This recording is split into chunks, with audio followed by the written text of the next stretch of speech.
Zeke, do you have a cold open up your sleeve? People need it. To a degree. I mean, this may be more lengthy than cold open, though. Granted, when this comes out, it won't be, but today is April Fool's Day.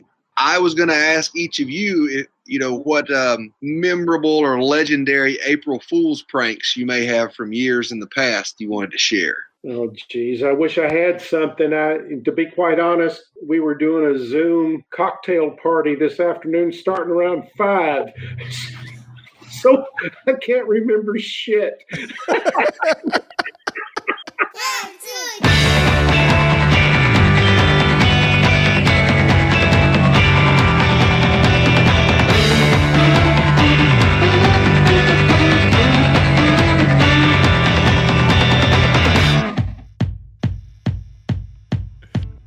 Hello, everyone. My name is John Edwards, and with me, as always, is Zeke Baker, and together we make the Dad's Drinking Bourbon. Wherever you are, whatever time it is, thank you for making us a part of your day. Zeke, it is so good to see you virtually, just see your face. Even though you're not here, I miss being next to you, but I'm going to take whatever I can get. How are you? Good. I even clean shaven for once for one of these things. I know. Why did you shave just to see us?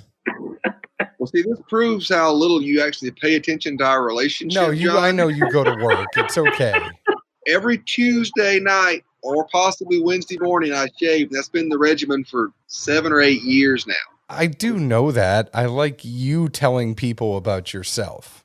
Well, do you know why, though? Because that's your shaving day. Because it gives me the perfect shadow over the weekend when I used to go out a lot.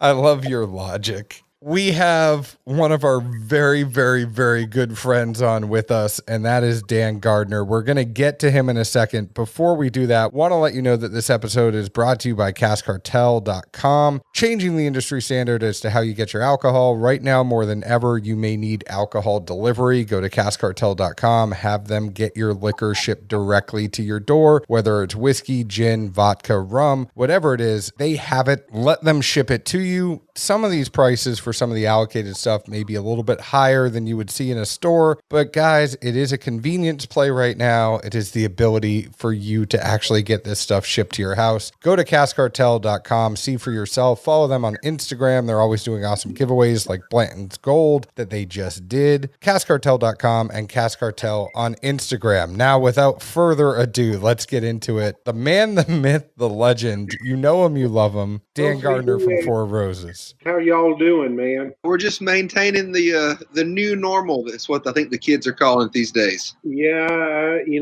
I'm of the age where it gives me an appreciation for what my parents went through during World War II. A little more serious maybe back then, maybe a little more life and death. I don't know, but very different. It just gives me an appreciation for things. So interesting times for sure. I got to tell you, I am just super impressed by your hat, though. I want to get, you were getting serious here for a second, but that hat is the coolest hat I think I've ever seen. Is that like the one that you wear when you're playing out in the bars on the weekend? I have not had this on in 2 years. I'm a very conservative guy. Hats typically don't do it for me, but at least I don't think they do. But I actually got this down on from the hat shop there on 2nd Avenue in Nashville. That's a great store. But I think you look you look like a musician in that hat. A bad one. Well, it's good to be able to go incognito from time to time. I mean, if you're at an event and I'm looking for Dan, this ain't it. I see that hat. My eyes keep rolling immediately. Keep going. Look for the hair. He's right here somewhere. And I think this is the first time I've seen Dan in a long time without a fishing shirt on. That's even better. He doesn't have his Four Roses fishing shirt on. This is true. This is true. You always know when Dan's there, like everybody else from Four Roses, they're wearing the polo, they're doing the other stuff. Not Dan. He's like, I got these made. I got the Columbia fishing shirts, and I put the Four Roses logo right on the sleeve. Bingo. So how you been? What have you been up to? I think the last time we saw you was more in the fall with some events that were going on, and we're looking forward to this time of year. We would have already seen you at Whiskey Warmer if it wasn't pushed. So it's getting to the time of the year where all the events are happening. That's got to be tough for you, a guy that's on the road all the time. We're getting ready to launch Select in Tennessee. The orders to the distributors are going to be in within the next week. So we're launching Select under these conditions. Now, I was in Missouri. I think it was the 8th or 9th it might have been the 13th. I don't know. And launched up there.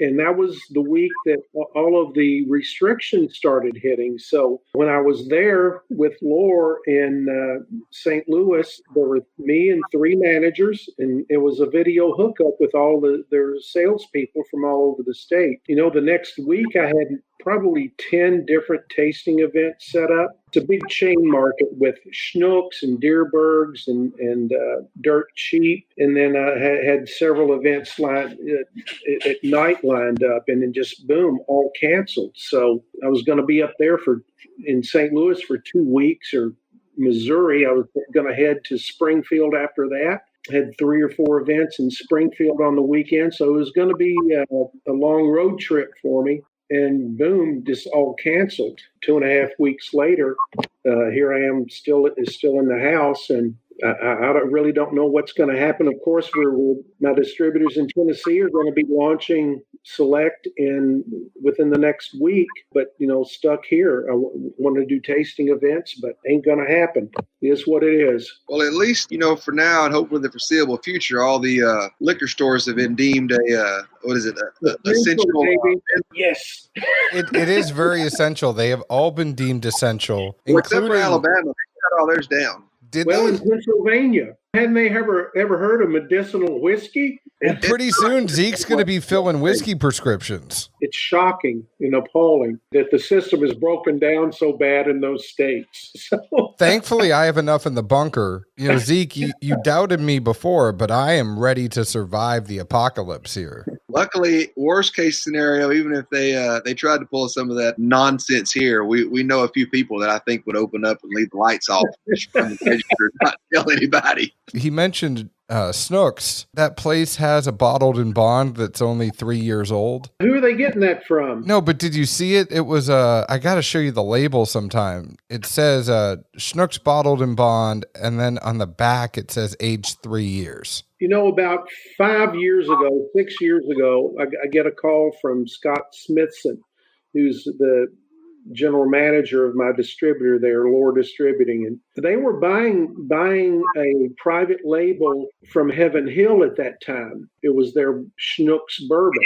Of course, Heaven Hill, like everybody else, back 6-7 years ago, cut them off. They were running out of 12 and 18-year-old Elijah Craig, and I remember getting the call from Scott, would we want to step in there? Well, we were going through the same thing, shortage of bourbon, and we certainly couldn't do it. So, that's the one thing that I have seen. It seems the secondary, the bulk whiskey market is starting to loosen up a little bit now. There's just more and more things that are starting to hit, whether it's from the major distilleries, probably less so, maybe in certain cases more. Some of these smaller distilleries, craft distilleries, are to get money flowing or doing custom distillation. So if I ever get back to St. Louis, if the virus doesn't get me, since I'm in that age group, I got to start drinking something here. I was going to ask either what was in the glass now or what was the best pour from happy hour. I was drinking just a regular single barrel, but I will show you some things. I started thinking about what in the hell am I going to talk about? And so I pulled some things. I've got some things that from tastings, back when Rutledge retired, there's an event in Kansas City called the Paris on the Plains. Kansas City didn't observe Prohibition very tightly. It'd be a nice way to put it.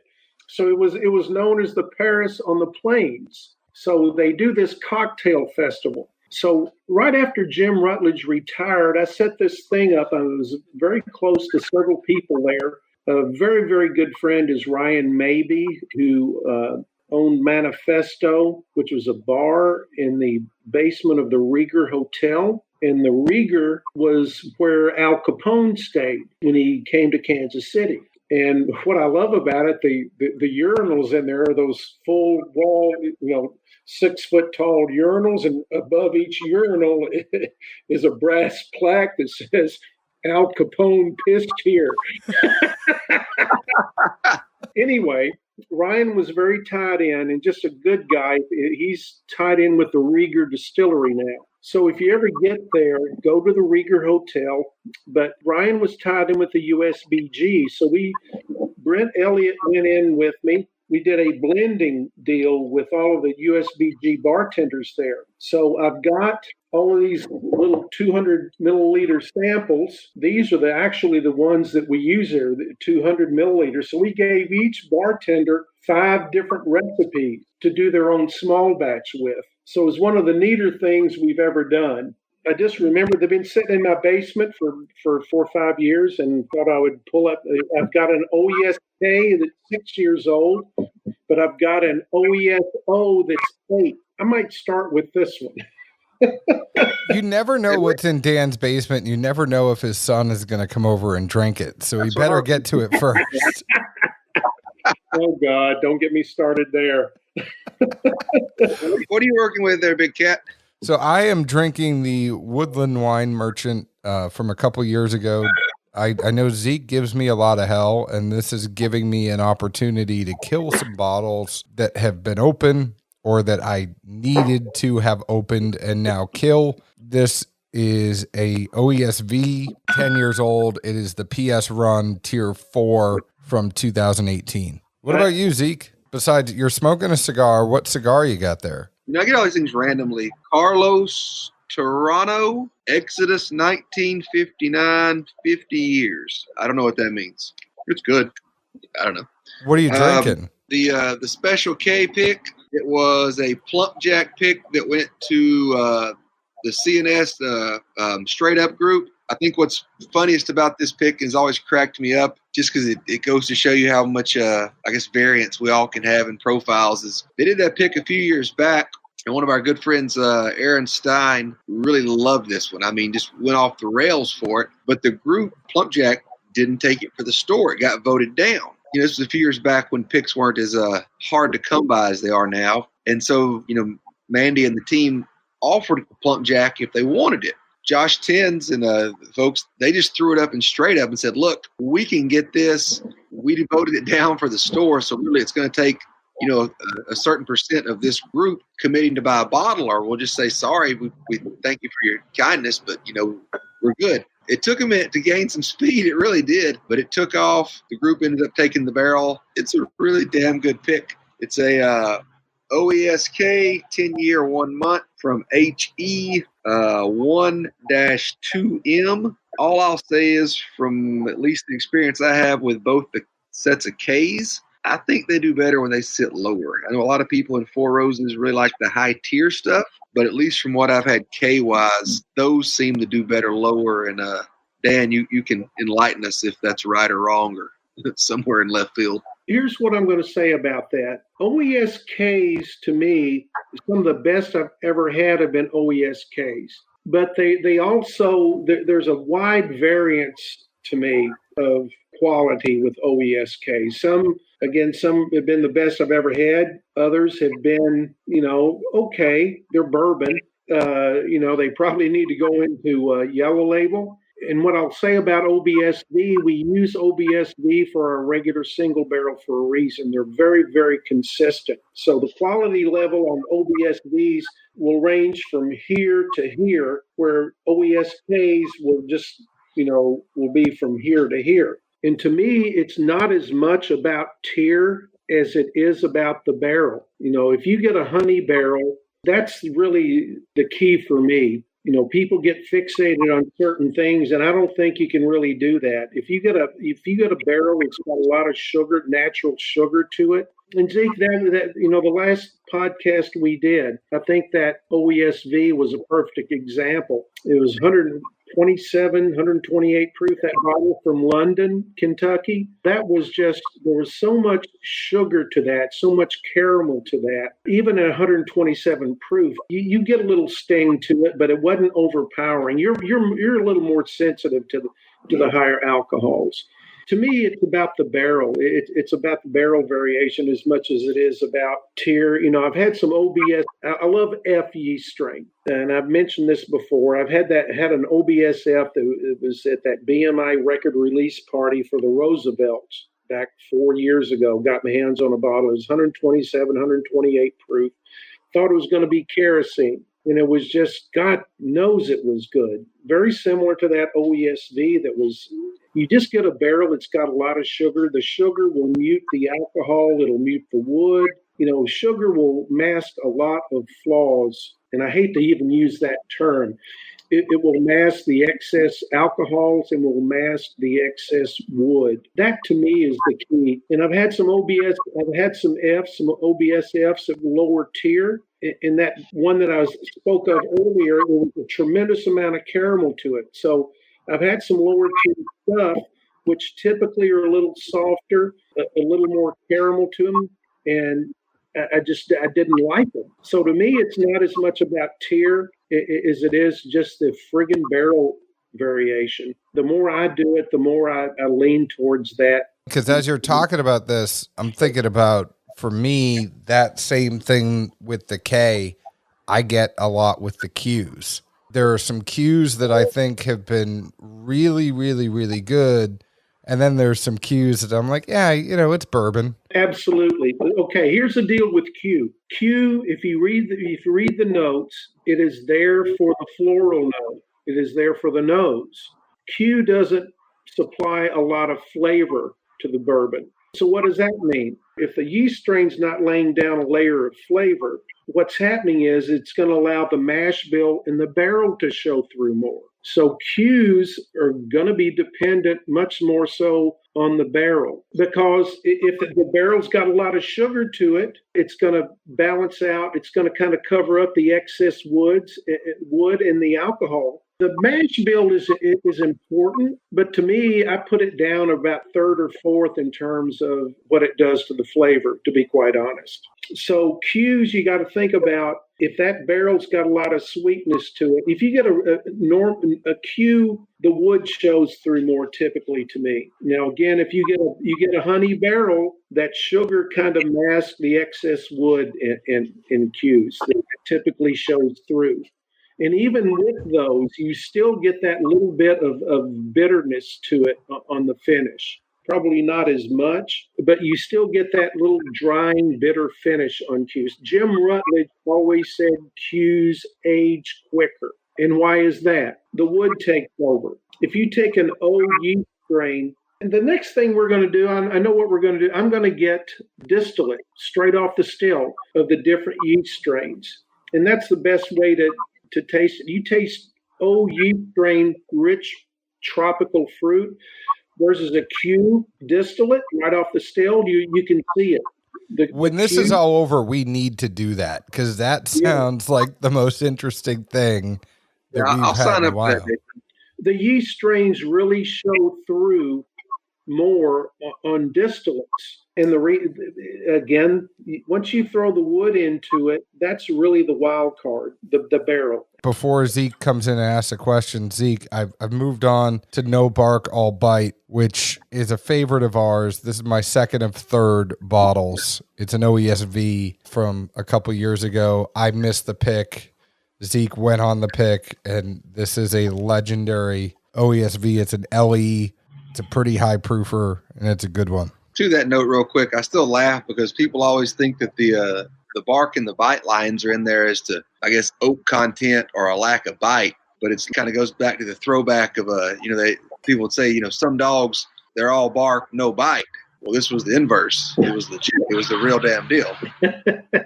But my question, kind of back to the barrel thing, especially now as you see a lot of these newer places seem to store their barrels upright as opposed to horizontal. And I guess especially if you take possibly rotating out of the equation, to me that almost makes more sense, because if you're leaving it laying horizontal, and especially over time, you're going to have at least 25% to maybe even 50% of those staves that are no longer touching juice. So does upright make more sense? Somebody much better at math and volume calculations is going to have to address this. But to me, I really don't know if that makes a lot of difference, to be quite honest, in terms of palletized barrels versus traditional racking systems. I really don't know if that makes all that much difference. I'm open to anybody educating me. Zeke, A, excellent question. B, I think, Dan, the whole podcast we did with you last year where you were talking about closed staves versus open staves. Yeah. And say you have some of those staves like Zeke was talking about at the top, like you could have ones down on the bottom that are all open, or even down on the bottom that are all closed. And the open staves that are in your barrel, I mean, it's a crapshoot. You don't know. It really is. And, one of the things, and I don't know why I've never thought of this before, but there's only a couple of months ago, I had somebody in for a barrel selection, and y'all been in there. Y'all, when we go into the dumping room, you see the new barrels rolling in. They're filling them. They're dumping barrels right there in front of us. And I took some people over to a new barrel, and you can just see the open grain versus tight grain staves very, very easily, just touching it and looking at it. So I've been taking people over to the new barrels if they're dumping and filling at that point. It's really, really obvious. And I've brought this up to some people that have been in the business a while, and I've brought up the deeper burning of an open grain stave versus a tight grain. And they look at me like I'm from farm, and look, I don't know if I'm right. I'm just doing, for me, I try to approach things from a logical perspective. If the grain is open, it's going to burn deeper. So if you get a deeper burn, you're going to go past caramelizing the sugar, the natural sugars in that barrel, into dark toffee and into burning it. I've tasted a lot of barrels before. Some barrels you just get more char to them. And to me, that's the issue with it. And then you start talking about the amount of sugar that's in a particular tree or barrel. It's just, and the one thing that I'll say, if you go to Independent Stave, they'll give you that sheet of information, and they'll say that you ask Jimmy Russell, and he'll say, well, the barrel provides 60 to 65% of the flavor of a bourbon. What's the only thing we typically never talk about? It's the barrel. So that's providing 60 to 65% of the flavor of the bourbon. So that's my issue, is that you've got to understand that depending on that barrel, it's going to mute the effects of our yeast strains. Now, you're going to get some commonalities over 1,000 barrels of an F yeast strain or an O yeast strain, but that barrel is going to mute the effects of the flavor of that particular yeast strain. It's going to tamp it down. It's going to tamp down the mash bill. The barrel, to me, it's nothing end all be all, but it definitely has a huge, huge effect on it. So, well, going back to you're talking about the being there and the pig experience, that's kind of what led me to that train of thought. Was for anybody that's been there and been on a pig and had that fortunate experience, there's the chalk line that shows the guess of what the fill level is. Yeah, which to me is usually it's closer to the middle than it's closer to the 3/4 up for sure. Absolutely. That's kind of what led me to the thought of, well, if this thing's sitting here, and obviously it's all hypothetical, but say there are some really good staves that are sitting there in that topper part or upper part, whatever, they're no longer touching the juice. Would you be better off if you had it turn 90 degrees and then at least it's getting something out of that stave? It's not getting the full contact, but the only thing I'll say to that, if you look at it, we've got a capacity of 400,000 barrels. It all just averages out, to be quite honest. I understand what you're saying.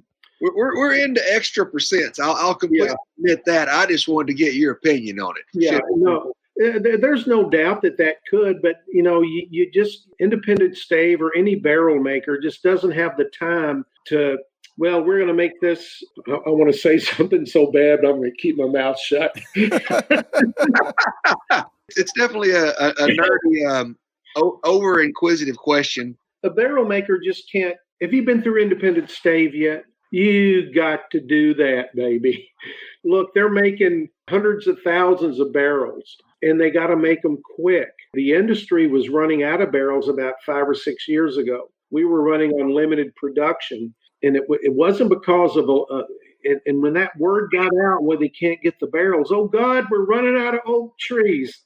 No, we're not running out of oak trees. It was an extremely wet season down in the Ozarks, and the tree cutters, harvesters couldn't get in there to pull them out. It was too muddy. So that was the reason for that. So I wish I knew more.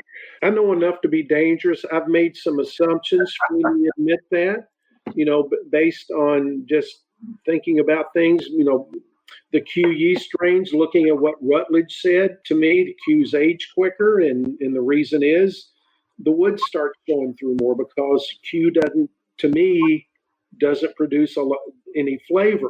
Let me ask you something on that note. So say, for example, oak does become scarce. Do you think at that point bourbon just becomes more premium, or do you feel like TTB would relax the restriction on a charred oak barrel? Well, the TTB doesn't have any restrictions on oak barrels now. You can make any kind of whiskey you want. Well, on the definition of bourbon, right? No, I don't. That ain't ever the industry. What that would do, it would allow the cheaper whiskeys to come in, and nobody's going to. The last thing any distillery now is wanting cheaper crap to come in and to be masquerading as bourbon. So can't wait for my pine barrels that it was aged in. Pine Sol. Pine Sol bourbon, baby. I can see the stickers on the side of the Four Roses bottles right now. All right, I'm going to show y'all something, and I've got to bring up this. I haven't talked to Robert in a couple of years, but he became a very good friend of mine. So I'm going to tell y'all one of my stories. So this is a Jack Daniel's single barrel. Now, what I want you to do is look at the label on it, and that is a poodle from Party Mart in Jackson, Tennessee. But I'm going in with the salesman. I'm driving down from, we come through Martin, Tennessee, and God, I can't think of the guy's name right now. So we're driving down, and we get to Jackson. We're pulling into the parking lot, and the salesman looks over at me and says, the owner didn't really know I was bringing anybody with me. So if he's a little bit cold to you, just roll with the punches. So I'm thinking, oh, damn. Okay. So I'll walk into the store, and the counter's off to my left, and his office is a little bit further up to my left. He leans out the door with his glasses down on his nose and just doesn't say a word. So I'm thinking, okay, I've got a tough nut here. So I'm walking around the store, and he's got 2 dogs running around the store. Our Matt Damon in the middle of this story, by the way, our very own Matt Damon with his own Matt Damon mask just joined, and we have Michael Hinds on this podcast, a very special guest. I didn't even know about this guest. Hey guys. Hey Dan, how are you doing, sir? Fine, man. Absolutely. So hold on, Mike, before we get to you, Dan was in the middle of this story of the Party Mart, and the owner looked back at him, didn't say much, just went back to what he was doing. I'm walking around the store looking at things, there are 2 poodles running around the store, sniffing everything. You know what I'm talking about. So I walk by this display, Jack Daniel's single barrel, and I see this shield on it. It's got a poodle on it. I'm not a hardcore arm twisting kind of salesman, but I'm not the sharpest tool in the shed. But my first thought is, if he's got a poodle on the bottle of his Jack Daniel's single barrel, and these 2 poodles are running around the store sniffing everything, he must like dogs. Finally, we get called into the office, and the only thing I talked to Robert about for the first 20 minutes is dogs. I had a big black Great Dane that I found, and that's the only thing we talk about. Bottom line on it, you've got to, my only point to this whole story is you've got to find some common ground with people. And sometimes it's not exactly the purpose you're there for. And we've been friends ever since. I talked dogs for literally at least 20 minutes, if not a half hour, before we got down to business. I bet if you wore that hat, he would have been your friend a lot quicker. Well, maybe. Well, Great Danes are amazing dogs. We had them when I was high school age. Really some of the best things ever. Oh. To lead Mike in here, this was completely unannounced. I was mentioning earlier, and I said, "Yeah, we're recording with Dan tonight." I said, "Are you shitting me? Like, town and not told me like." Did I piss him off or something? I was like, no, it's just on Zoom or whatever we're doing these days. Like, oh, okay. And I'm like, well, I think I made a good time because Dan was talking about Jack Daniels, and we all know that. That was perfect timing, right, Dan? Absolutely. I still think about that green label you poured me that night. Pretty damn good. Yeah, that old '70s Jack. That's when it was actually it was good back then. Absolutely. And this is a pretty good single barrel, man. I'm drinking it now. So I just want to know, what the hell is Hinds doing up at 10 o'clock at night? Well, I set my alarm clock and I got up just so I could come do this. He's only here for 10 minutes at best. Yeah, I'm sleepwalking. I went to get my M&Ms and I decided to interrupt. This is the perfect thing. We need to do this with Hinds more often because he could just kind of come in, do a flyby. He's happy with that. Like, hey guys, how you doing? Now I'm gone. Yeah, well, once again, as Zeke said, I heard he told me Dan was podcasting, and I was like, hasn't hit me up, and he's in town. And once he said it was remote, I said, well, I'll do that. I only have to wear pants for that. None of us are wearing pants. Yeah. I don't need no stinking pants. Yeah. Well, Dan, we'll have to come back on here in a few weeks. We have that 15-year-old barrel that we picked coming in, and I'd love to get you a sample or a bottle, and we can all kind of taste it live. I'd love to do that. I wish I had been in on that tasting, but I'm not worthy. I'm not either. Well, guys, I will let you get back to the regular scheduled podcast. Mike, what have you been up to? I mean, let's take a second. You were nice enough to come on. How have you been doing through the quarantine? I do like seeing the pictures of you taking the Can-Am around downtown Nashville when nobody is there, but how's this been going for you? I think like most, I'm still going into the office day to day, trying, living downtown is fun until everything's closed. Part of the perks of being downtown is you're close to everything, but when everything's closed, you just live in a little small condo, and it's you kind of entertain yourself. Well, the only good news is I've got enough booze behind me that I can last at least a week or two. I think the thing for me is I was so happy that we moved into the house, because if I was still in the apartment right now with a 4-year-old trying to entertain her every day, I would be going crazy. It was the first time that my wife in 3 years said she missed our old house in the suburbs. Yeah, she's working from home, so she actually has made me go to work every day. So I have to go out there and fight the virus every day, and because she's like, if you're home all day, this marriage isn't going to last. I have wondered that as a side effect of Corona. What's going to be greater, the amount of babies in 9 or 10 months, or the divorce rate? Man, I'm telling you, I think the divorce rate's going to outweigh the babies. At least in the states that are selling booze, those people are. Yeah. How's it in Kentucky, Dan? How's I know that your mayor seems like he's got his stuff together. When it comes to politics, I'm one cynical SOB. And our current governor is kind of a legacy. His father had been governor.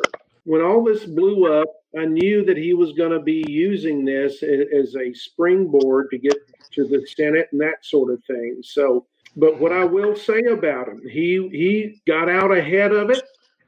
It got way out ahead of it, as opposed to a lot of other governors when he shut things down. Initially made some unpopular decisions about shutting everything down. He's kind of done the right thing. Well, I just like when he tweeted out, my advice to everybody is not to go to Tennessee. I was watching the news conference when he came out with that, and I was just like dumbfounded because the three counties he mentioned were Christian, Todd, and Logan, or the three counties right north of Clarksville, Tennessee, and that is kind of northwest of Nashville. My Todd County made the big time. Now, in his defense, though, even without COVID-19, you probably shouldn't come to Tennessee. Well, yeah. It's just, why? Because we're here? Yeah. The rate for Kentucky has been, and not to get all serious for a second, I think the hard thing through this time with all these podcasts is we have this tendency to get serious real quick, but the rate in Kentucky has been super low. Tennessee is a lot higher than Kentucky was, and I would say that Bill Lee, the governor of Tennessee, just a couple days ago did a safer at home order, but he was slow to the game. There were people calling for it for weeks. Hey John, have you already asked Dan? Am I just late? Is Four Roses completely operational besides picks right now? Just to bring it into bourbon. I mean, how's the day-to-day at Four Roses? Well, the distillery shut down for at least another week. We had a distillery worker, from my understanding, and don't quote me on this, but he had been exposed to a person that had been exposed to a person. I really don't. All this is second and third hand. So I really don't know when it's going to be back open. But so you guys aren't distilling at all? Warehouse and bottling facility is still open. When people ask me, "Oh my God, your distillery shut down, you're going to run out of bourbon." Well, in 5 years, no. We've doubled our capacity. We've got excess capacity, so it's going to be very easy for us to catch up, to be quite honest, even if we shut down for a month. Just a lot of capacities in terms of distillation, so we're fine. And again, warehouse and bottling is still open, so there's no problem with us. Well, one big question I have, from somebody like you who's seen the ebbs and flows, there's a lot of distilleries that are diverting production for hand sanitizer. What do you see the lasting impact will be from COVID-19 on the whiskey industry? Well, short term, their sales in package stores have been through the roof, as you all know. Long term, God knows, it's hard to. The big question there, John, is going to be the on-premise segment of the business. Number one, how many people are just not going to reopen after this thing is lifted? I've talked to several people, and the average that I hear is about 20%, but probably about 20% of on-premise businesses closed during the course of the year anyway.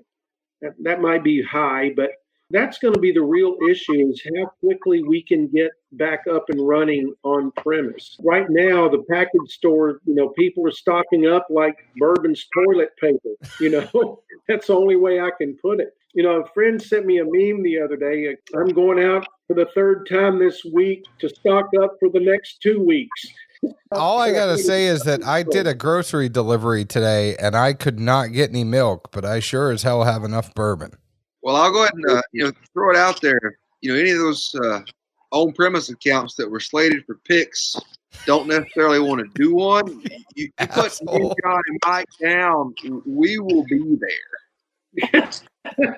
Really, the only on-premise pick that I've done down in Nashville was for 404. What a great pick that was. You like that? Yeah, we were together on that one. Oh, that's right. You both were on the label, too. Yeah. Come on, Dan. You were on the sticker. I'm talking about this recent one.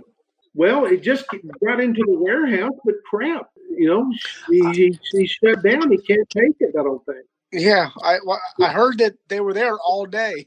So, I'll be hitting the streets pretty hard as soon as we get back up and running. So. Well, it doesn't have to be a Nashville account either. We've got friends. You just let us know. Our problem is that we have 600 barrels for the year. and I'm going to put this in perspective. I've got to be careful what I say here because I don't want to lay anybody open. Take another drink first, Dan. Well, there's certain markets. There's certain markets in the that I deal with that got in the first 2 months of January got 40 Knob Creek barrels, and I'm sending in the first 2 months of January and February, and I'm giving them like 5 barrels for the year.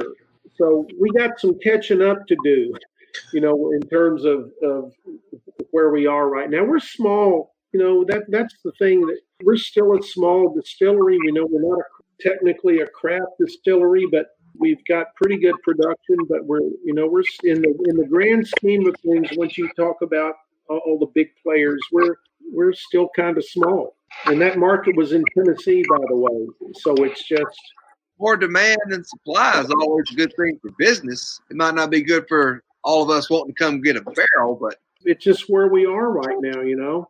One of the things that I'm going to talk about is going forward is we're still kind of flat this year on regular 100 proof. Next year, we're going to have more inventory on 100 proof OBSV, and we're going to be able to do more barrel selections at that point. I get a lot of talk from people, well, we want the barrel proof. Well, my first question for people, and even within the company, is when they start complaining about that, is, well, the stores you deal with, do they have Buffalo Trace on the floor? Whoa, yeah.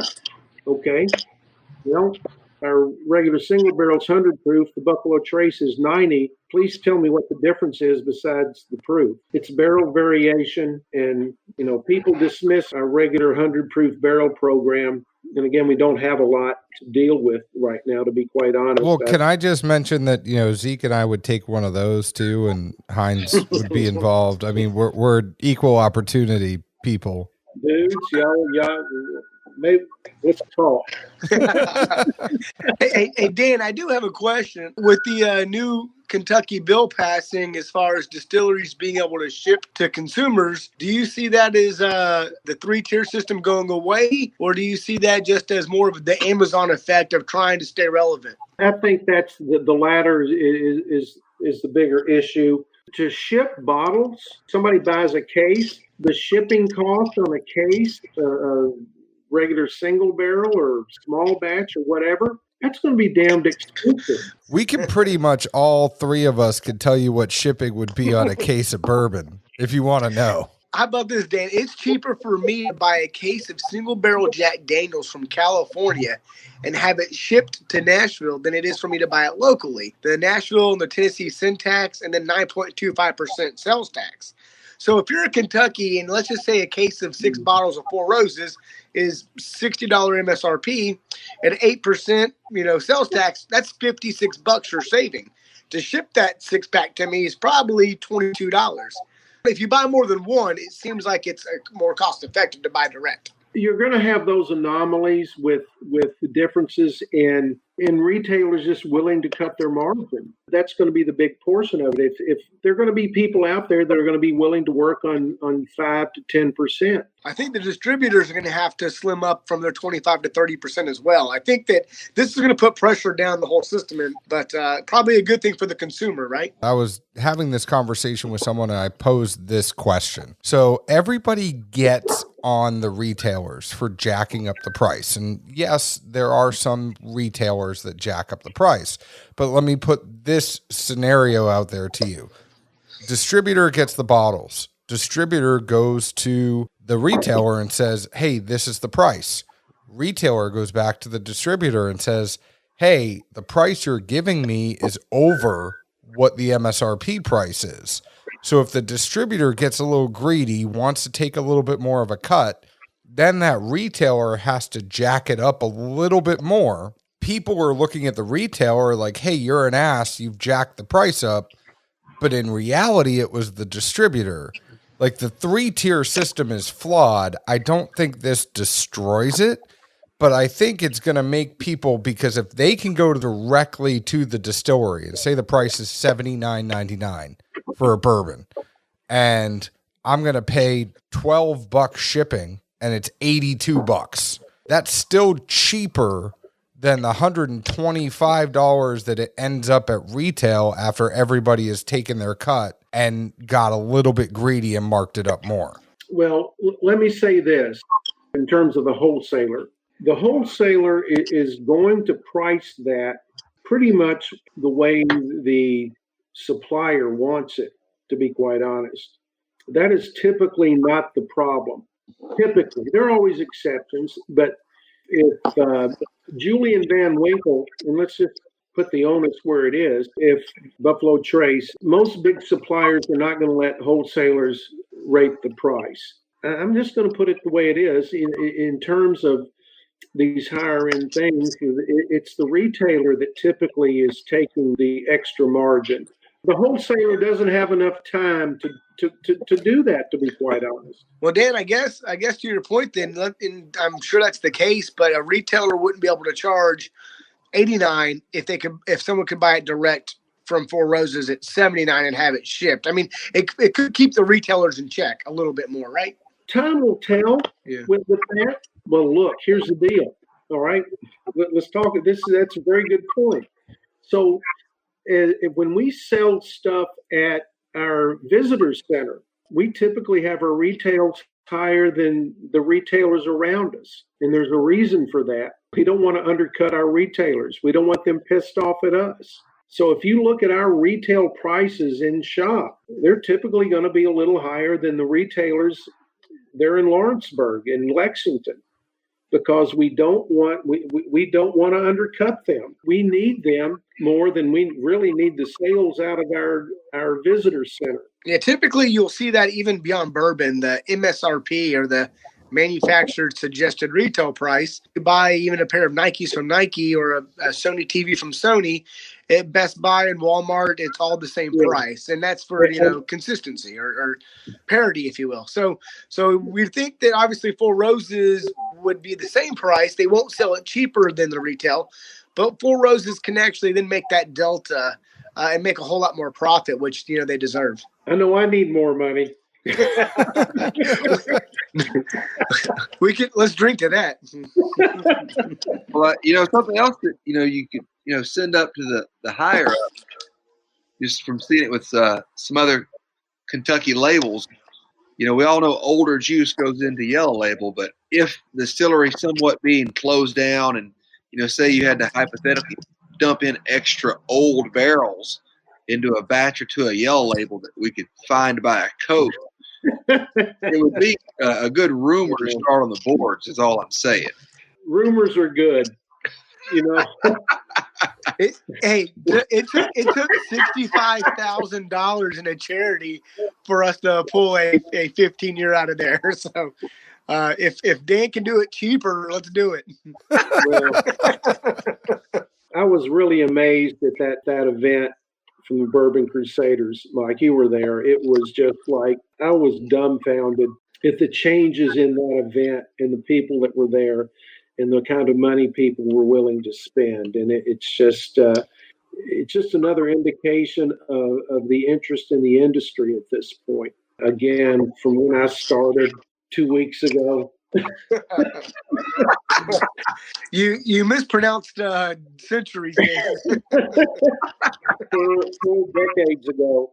It's just amazing what's happened in the industry now. Even back then, I was always a little bit dumbfounded as to why the industry let its cachet slip away so much. It was just, maybe there were just too many distilleries, and maybe there are going to be too many more here in the next 5 or 10 years. I don't know. It's the history of the industry has always been one of my passions, and I just really, really love it. And to see it come back the way it has, but it also gives me a much better feel of the way it was back at the turn of the century, 120 years ago. It's kind of becoming the Wild West right now. So, and this is not knocking any of them, because I think we've seen with a lot of the stuff that's out there now, there's nothing wrong with being an NDP. But not at all. Absolutely. But with so many NDPs out there, you think about your sources are still, you might have X number of brands. And then within X number of brands, you have a subset of actual distilleries.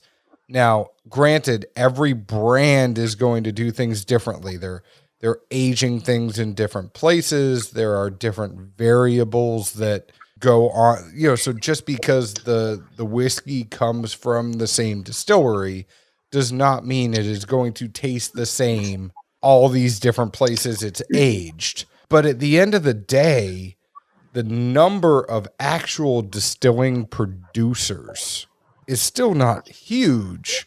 Or even if there are DSPs, they're still supplementing with contract producing and contract distilling. To that tone, I'll jump in real quick, but this is going to be the first year that there'll be Four Roses single barrel picks, essentially not in a Four Roses bottle. Funny you mentioned that. Obviously, I don't know how much you can or cannot elaborate there. Is that literally, similar to Willet, where they took other distilleries' normal mash and just aged it in their own ricks? Or is that a unique mash or mashes and any other, curveballs that could be thrown in there? Well, look, all you got to do is look at that neck tag, and it's one of 10 recipes, and you don't have to be a rocket surgeon. Well, have you seen the picture of the pick program? And we're not going to name the place. No, I haven't. I should send you a picture of the pick program because they have 10 different barrels on the wall, and it doesn't actually say anything with letters. It's just, this is mash bill 1, yeast 2. You look at it that way. NDAs are a great thing, right? Oh yeah, NDAs are awesome, but it's like, yeah, this is mash bill 1, yeast 2, and then it's getting you this profile. So it's essentially telling you 10 different recipes and what you would get from those 10 different recipes. Well, we don't have a contract anymore, so I'm probably free to speak about this, but I'm going to bite my tongue a little bit here. Truly a professional. You never know when you might be selling something tomorrow. Fair enough. Look, I didn't mean to try and throw something at you like that, but look, I'm going to be honest. I'm not going to sit here and say that I'm all innocent either, because when I take people into one of our warehouses, I know where those barrels are, and they're marked. And when I take people into the dumping room, if they're dumping that particular batch of whiskey, it's on the barrel head. So they still have a bunch of barrels sitting there with us. And, at some point that's going to run out. How soon will that run out? I really don't know. If they're not putting as much into their main label anymore, so they can stretch those barrels out for a lot longer if they do that. I tell you, I got a bottle of the 10-year-old, and I found a bottle found it in Missouri, to be quite honest, about a month ago. If you look at their 10-year-old stuff, it's going to say one or two things on the back label. You can pick up a lot of stuff from the back label. The original label said Lawrenceburg, Kentucky. There's only one distillery in Lawrenceburg, Kentucky. I noticed about 2 or 3 months ago that they changed it to bottled in Plainfield, Illinois. So I really don't know what that is. But I did buy that bottle of Lawrenceburg, Kentucky 10-year-old. Let's segue to, I saw that on the dark webs, if you will, the new label for the 2020 limited edition was submitted through 2TB. Do you have any insights on that? Not a damn clue. we all know Mike's close to Brent. He's probably got more insight than the rest of us. Absolutely. This is literally the first I've heard of it. But I'm not surprised. It's, Brent spends a tremendous amount of time. When I talked to him about the 2016 or 2017, maybe it was his first one, I think it was the 2016, and he told me he did like 90 different versions of it. my head would explode after about the 6th or 7th. For him to put that kind of time and effort in. And I will say this, Brent's been here now 15 years. The first 10 years he worked with Rutledge. So he's got quite a bit of experience. And I think everything that he's done has just gotten better and better and better every year. I'll be honest with you, his first one, the 2016, to me, it never married up. So there was a lot of yeast strain in there. And so you had this big fruit bomb. And then on the finish, it was very, very dry. So it never kind of melded together for me. It was like you're drinking 2 different bourbons at the same time. Nothing wrong with it. Was it horrible? No, not at all. But it never kind of melded up to me. So this last year, to me, was by far his best. And I'll even say this about the Al Young. The Al Young was probably not my favorite. I know everybody went nuts over it. It had that 22 or 23-year-old in it. If you pull the cork on that bottle and poured it immediately, it left you with a very dry, it was a sanitation. Luke Castle already told us your little secret that you and him had, that if you mix the limited edition small batch with the Al Young, it's really good. Well, I have not done that personally. Oh, he was on a couple weeks ago, said he gave it to you. If Luke is talking, he's lying. Absolutely, yeah, he did. But here's the thing about the Al Young. If you drank that down to 3/4, it had some air in that bottle, and you came back to that a month later, different bottle, completely different bottle. Yeah, completely. If you pour a glass and you came back to it an hour later, it's a different bottle. Well, yeah, absolutely. And that's something I've just really picked up since then, is that those old bourbons, that blows off, that excess wood will kind of dissipate. And I'll say the same thing about the 130th. It had a touch of that. It wasn't as strong as the Al Young. And that's me. That's my flavor profile. I love those caramel bombs. So, well, guys, we are in the middle of quarantine, and we've been going for a very long time. I see that old Taylor. It's some old National Distillers Old Taylor. Dan is the only one not drinking Four Roses. Well, I'm drinking Four Roses. I'm drinking that OESV. I'm drinking that Jack, and I'm drinking this Old Taylor. It was distilled it's bottled in bond, distilled in the spring of '72, bottled in the fall of '81. Hey, I do want to say, because we've been going, we can stay on after. I have no problem doing that, but we've been going for a while. Something I did with Tim Pearsont from Chattanooga Whiskey, we just released a podcast that was us having a whole podcast where we didn't talk about whiskey at all. We just drank a lot of whiskey and talked about anything and everything, just because we're all quarantined and we're all holed up. Hinds had to drop. His battery died. For the last 5 minutes. Yeah, clock, man. He turns into a pumpkin. I know. We're just going to have some fun here. I'm going to do a little bit of this or that, and we're going to get to know Zeke and Dan a little bit better. So, cat or dog? I love them both. You don't have to walk cats. So, I'm going to go with cats right now. I've got 3 cats, but I love dogs. But cats. Zeke? I don't even know why you have to ask me. How about them dogs, baby? All right. What? And now I'll even throw this out since Dan mentioned it. To me, taking the dog for a walk is about as big of a commodity as I got to go mow the yard or do other things that involve, you need to take care of the kids right now, because you ain't going to do this other job that I'm going to act like I ain't necessarily want to do, but I'm going to enjoy every damn minute of it. These are longer answers than I thought we were going to get. I thought we were going to rapid fire this, but... You take a cat to the front door and it's raining, cat ain't walking out the door, baby. That dog will. And you'll want to go with it too.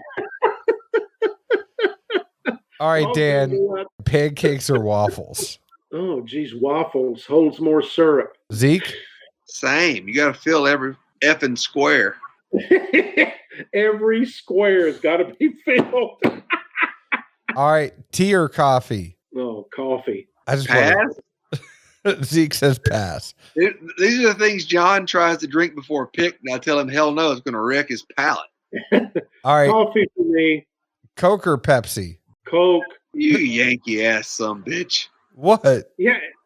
Well, you want to get right down to it. You should have said RC. Coke. RC Cola. Coke is Georgia, but if I really wanted to play to the Kentucky thing, I could play to the heart of Winchester, Kentucky, and say Ale 8. Ale 8, baby. Ale 8-1. I did my student teaching in Clark County. That's Winchester. Yeah, I mean, from a Kentucky grad that I am, Dan, I am a big Ale 8 fan. Absolutely. All right.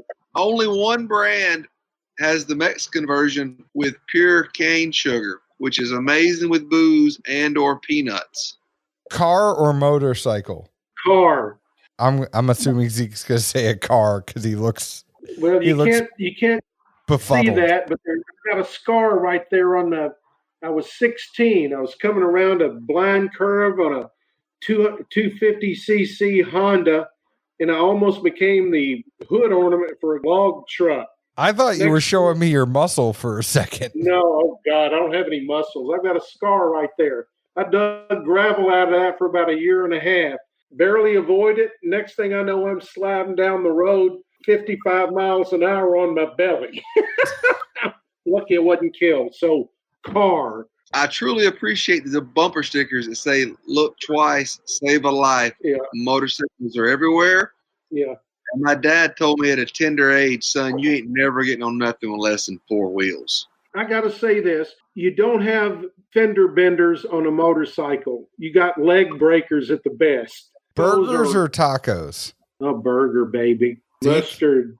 Oh, Dan, I'm a mustard man. I am. I don't do ketchup. The next question I was going to ask you was ketchup or mustard. So at least we've already established that mustard is superior, but I'm a taco man. Last but not least, I think this tells a lot about a person. Toilet paper, over or under? Over. You got to be a freak to put it under. If you're under, I don't want to talk to you. Well, John, how many times has your kid gone up and slapped that roll that's placed over, and half that sumbitch ends up in the floor? I was an overman my entire life.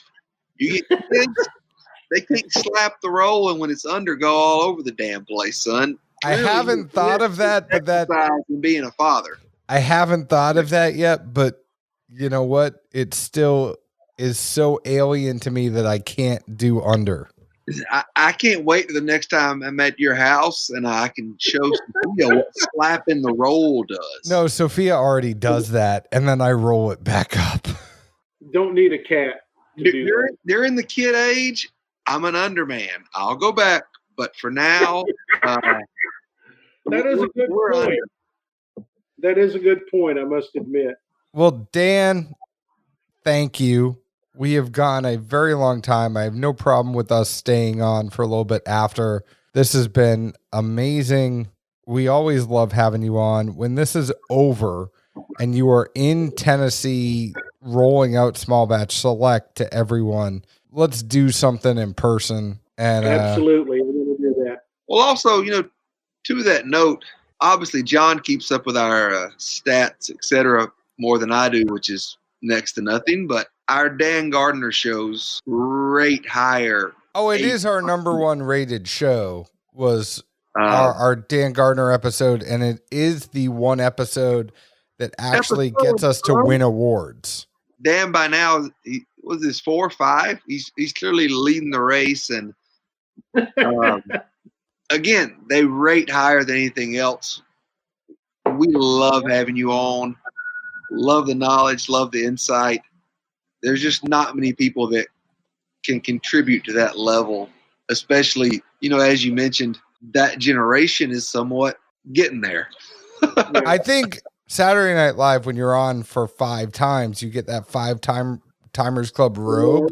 If you see Zeke's Facebook photo, It's him in a robe. I think we need to get a Dad's Drinking Bourbon 5-Timers Club robe, and Dan would be the only one to get it. I would love that. Dan, thank you so much. Go find Four Roses. Find Dan on social media. Do all sorts of good stuff with him. He is one of the most knowledgeable people in the game. We love just the fact that we know him. You can find us on Facebook at Dad's Drinking Bourbon, Twitter at Bourbon Dads, Instagram at Dad's Drinking Bourbon. Find us wherever you download a podcast. And before we go, want to let you know all of our glassware is provided by distilleryproducts.com. The great people, Carson, Vicky, Janie, all the good people over there. If you go to most distilleries and you say, hey, where do you get your laser etch products? They are probably going to say distilleryproducts.com. So they have Glens, Glens, they have flasks, decanters. They have the only place in North America that you can laser etch Tua glasses. They have rocks glasses, Tipsy rocks glasses. They have everything you need, and they are some of the nicest people you can work with. So check them out, distilleryproducts.com. Dan, thank you. My pleasure, guys. Always fun. We fully expect to see you in that hat the next time too, bud. You need to take a selfie right now and make that your new Facebook photo, because you look badass in that hat. Yeah. My wife laughed at me when I put it on to walk in here. So it's totally a thing where guys like it and the women in our life don't. That's a good sign. Anytime I've ever gotten that response, it only encouraged me further. Yeah, well, that definitely has done it. So I might do that. All right, y'all. Cheers. Cheers, guys. Ciao.